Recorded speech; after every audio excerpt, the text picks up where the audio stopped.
obvious. Make it really obvious what you do without hurting the horse.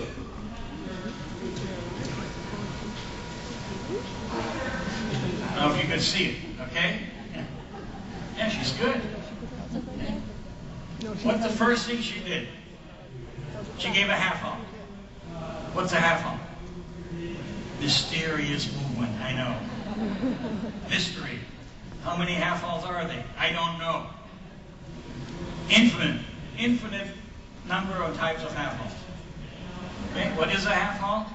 Very basic. It's a rebalancing movement. It's a hey, pay attention movement. It's not a movement, I'm sorry. It's a communication between you and the horse to hey, pay attention. It's like when you talk to your kids. It's just normally a half halt is more quiet. It's much more subtle. Okay? You say, hey, pay attention, something new is coming. It's a rebalancing movement. The horse is a little bit too much on the forehand, and in this case, you want to have the horse to jump from the back leg, forward, upward into the canter. You say, come on, let's rebalance a little bit, then get your weight back on your butt. And now we're ready to go. Tina Maynard, go to the exhibitors lounge, please. Thank you.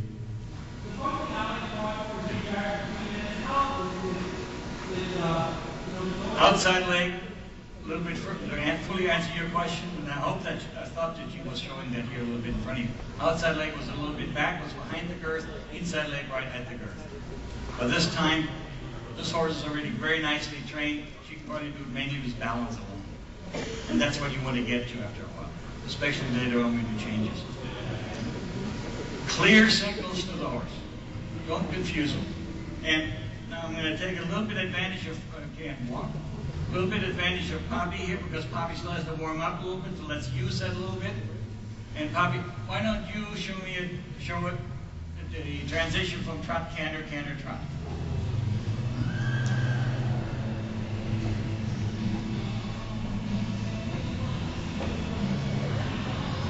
Okay, you clearly see this. You did a nice job. But you clearly see the difference between those two transitions. And this one Poppy was already better than yesterday. Yeah, a little bit here. See what happens here? A, the half halt didn't go through. Or she didn't think about it. And the horse got quicker. So here the horse ran a little bit. Could be much worse. She did a nice job. But ran and got quicker into the canter.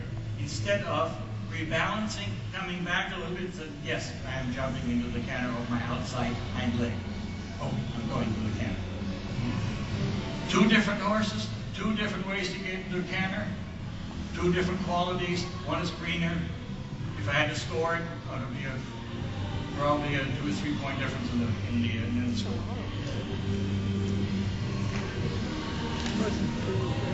But already much better than yesterday. Yeah. If you watch Poppy go yesterday and you see him today, it's a different horse. This was a nicer transition, okay? It's the whole idea of the rider very quietly preparing the horse in such a way that the horse understands what's coming. The horse should never be surprised. You can surprise a lot of people, but don't ever surprise your horse. Because they react strangely to surprises. Very good. Okay? It's the same thing in the down transition. Again, a little half halt, a little come out, let's balance, so we don't bounce up immediately on the front legs, but we carry a little bit more of the engine department. Okay? Everything we do deals with the back end of the horse. That's where the strength comes from. The suppleness and so on comes from the front end. Again, that's a little overjudged.